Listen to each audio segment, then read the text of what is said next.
when I was 8 years old, my dad told me a story. A very interesting story. A story that will ever remain fresh in my memory. A story that has helped me to become what I am today. A story that was a message to me. It was the story of a man who had 2 sons. The name of his first son was Cain, while he named the second Abel.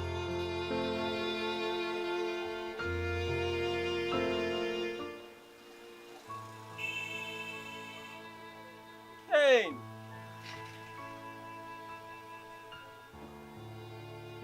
Cain.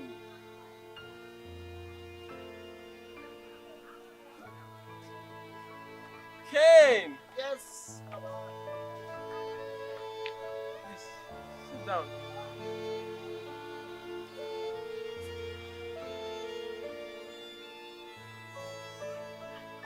Abel.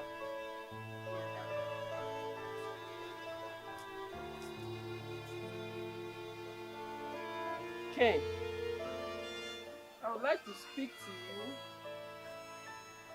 from the scriptures. In the book of John, the 3rd chapter of the book of John, verse 16, says, "For God so loved the world that he gave his only begotten Son, that whosoever believeth in him should not perish, but have everlasting life." Okay. Abel,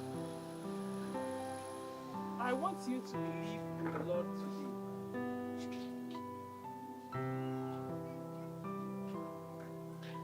I want you to accept him. You are not too young. Believe in him and see him as the only way to life. See him as the only way to eternal life.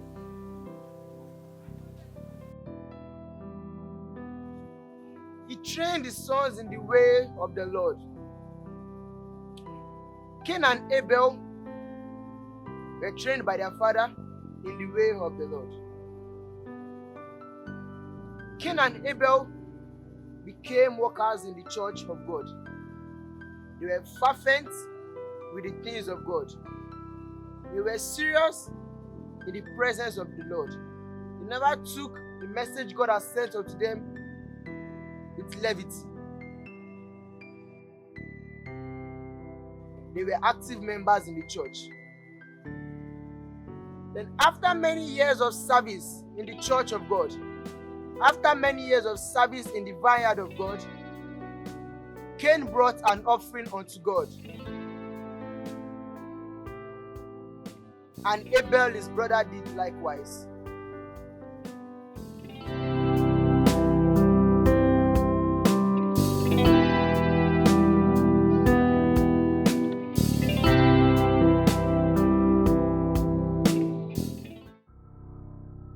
God rejected Cain's offering, but accepted Abel's offering.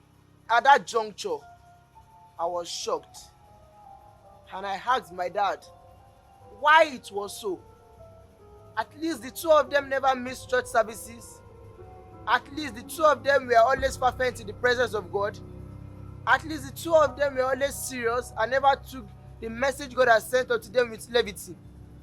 Then why will God accept one and reject one? I called it partiality.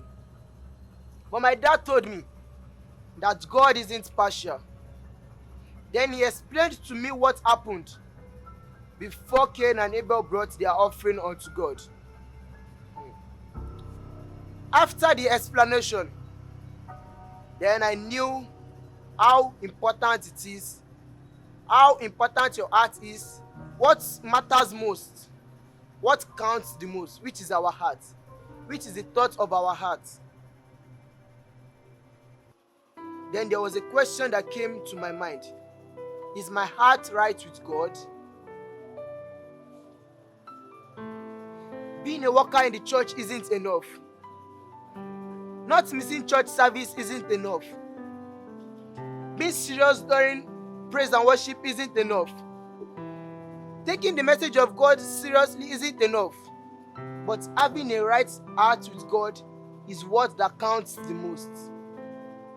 This has helped me to present myself as a living, holy, and acceptable sacrifice, which is my reasonable service, as it is written in Romans chapter 12 verse 1.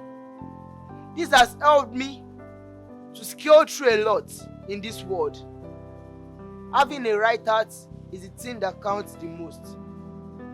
Brother and sister, daddy and mommy, is your heart right with God? Do you have a right heart with God? In any of our action, in everything we do, our heart, what we do, what we think in our heart counts a lot. It counts a lot. In fact, a right heart is the key to making it to heaven.